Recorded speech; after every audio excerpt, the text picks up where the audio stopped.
아이는 나의 그 지적 재산 가지고 이렇게 얘기를 하게 되더라고요.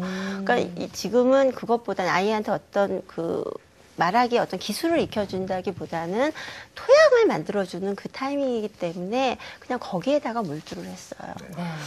그럼 우리가 저도 뭐 끝자락 386 세대인데 이렇게 뭐 이렇게 문법 책을 이제 파고들어서 이제 공부하는 영어 방식이 있고 이제 선생님이 말씀하신 이제 이 영어 동화책을 통한 영어 교육 방식이 있는데 뭐 굳이 큰 차이점이 있을까요?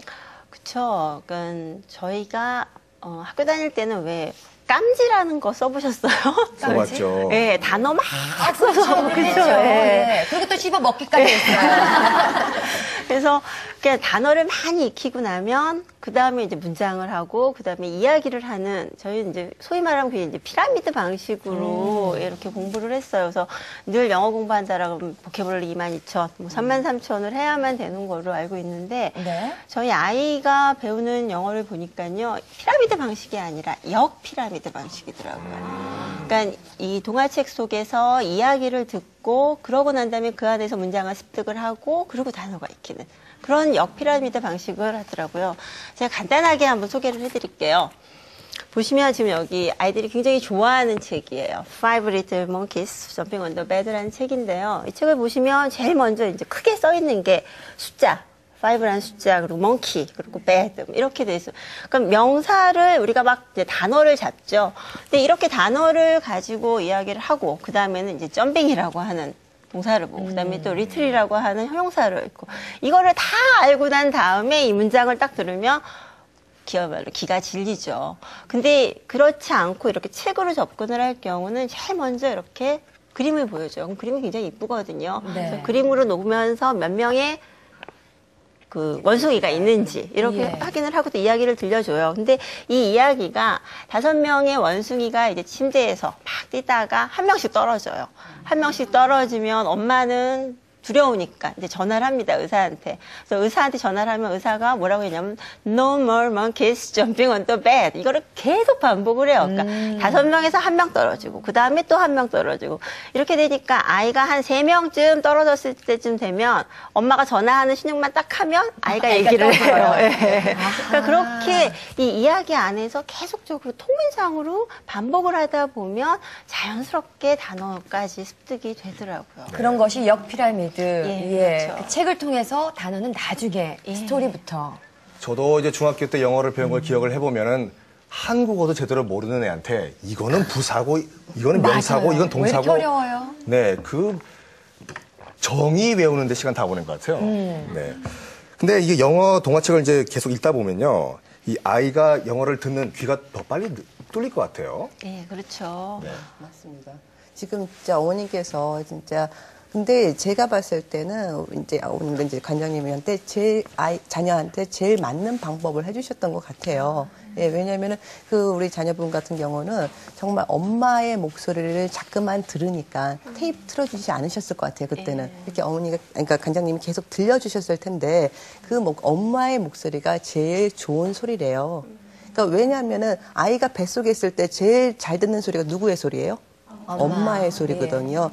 그렇기 때문에 좀 잘못 알고 계신 게 어떤 분들은 스토리텔러, 그러니까 동화 구연하신 분이 오셔서 말을 해야지 우리 아이가 정말 집중력도 높고 막 진짜 잘할 거야 하고 계시겠지만은 정말 이건 연구한 결과인데요. 한번 해봤대요. 외국에서 한번 연구를 해봤는데 스토리텔러가 와서 동화책을 읽어줬을 경우 그 다음에 이제 그 유치원에서요. 유치원 교사가 동화책을 읽어줬을 경우, 그다음에 엄마가 동화책을 읽어줬을 경우, 어떨 때 제일 집중력이 높았을까, 우리 아이가 했을 때 엄마가 해줬을 때 아이가 제일 집중력이 높았대요. 엄마가 실력이 좋았나 보죠. 읽는 그런 게. 근데 그게 아니라 엄마가 실력이 없어도요. 진짜 엄마의 발음이 문제가 아니라 그러니까 엄마한테 듣는 게 제일 신이 난다는 거예요. 왜냐면 어렸을 때 그러니까 태어나기 전부터 들었던 소리니까.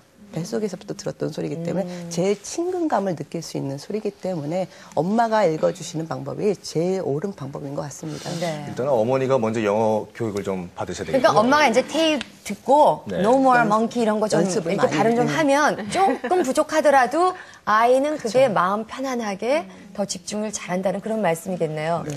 한 교수님 학교에서도 지금 영어 도서관 운영하고 있는데 네네. 지금 어머니들의 인식도는 어떻습니까? 영어 책을 통해서 이렇게 역피라미드 방식이라든가 단어를 배우는 이런 거에 대한 개념이 어느 정도로 퍼져 계시는지. 그러니까 기존에는 사실은 이제 제가 맨 처음 이제 5년 전에 한국에 들어왔을 때는 제가 그러니까 한국 들어올 때 제가 책밖에 안 갖고 들어왔어요.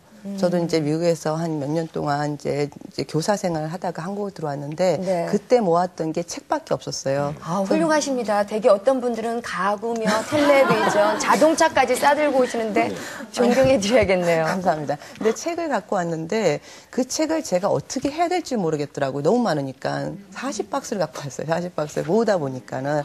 그래서 40박스를 갖고 와서 이거 어떻게 할까 하다가 그러면은 그냥 내가 이렇게 다 갖고 있어봤자 내 방에 있어봤자 집만 되니까 도서관에 다 기증을 해버리자. 그래서 그 책을 다 기증하니까 너무 좋대요. 바코드까지 다 만들어주더라고요. 그래서 그걸 이렇게 하지 말고 그 시에 그 제가 있는 시내에다가 이제 그 학교 지역에다가 그걸 갖다 한번 만들어주자. 그래서 어린이 도서관을 한번 만들어봤어요. 그래서 아이들한테 와서 이제 한번 들려보자는데 그때 처음 오신 분이 4분이었어요.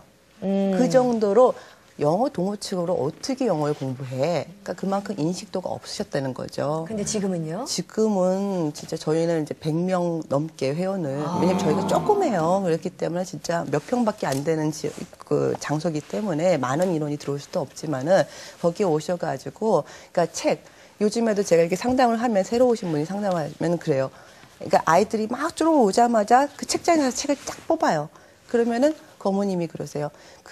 우리 애도 쟤처럼 좀 만들어주세요. 그러세요. 그러니까 책을 뽑게끔 만들어달라고 하시더라고요. 그래서 어떻게 보면은 이게 파닉스 배우는 것도 좋고 문법 배우는 것도 좋지만요. 아이들한테 제일 중요한 거는 영어 동화책을 해주시는 거. 근데 지금은 많이 인식도를 갖고 계셔서 영어 동화책을 해주시더라고요. 왜냐하면은 사실은 세계 여행 많이 다닐 수 없지 않습니까? 근데 영어 동화책으로는 여행을 많은 나라를 갈 수가 있어요. 그래서 사실은 영어 동화책만큼 좋은 게 없는 것 같습니다. 영어로 이제 아이들의 상상력을 키워주는 거군요. 네, 맞습니다. 아마 그 효과를 아신다면 많은 부모님들이 그렇게 시도를 하시라는 생각이 듭니다. 지금 두 분의 말씀 들으면서 영어 책이 이렇게 중요하구나 하는 생각이 드는데요. 궁금하신 점이 있어서 전화 주신 분이 계시네요. 연결해 보겠습니다. 여보세요? 여보세요? 여보세요? 네, 아직 좀 전화가 안 연결 안 돼 됐네요. 있군요. 네. 예. 이렇게 그 영어 책을 읽다 보면 영어에 이제 됐네요. 됐나요? 생방송 함께하고 계십니다. 다시 한번 불러볼까요? 여보세요? 여보세요? 여보세요? 아, 예, 연결했습니다. 네. 아유, 뜸을 좀 많이 드셨습니다. 어디 갔다 오셨나요? 자, 어떤 아이 문제 때문에 궁금하셨어요? 여보세요? 네, 네, 말씀하세요. 여보세요. 네. 연결됐습니다. 네, 예, 안녕하세요. 네, 안녕하세요. 반갑습니다. 지금 여보세요? 네. 네, 저는 용인에 사는 한나 엄마인데요. 예, 한나 어머니 어떤 게 궁금하세요? 예, 우리 아이도 지금 한나도 7살인데요. 예.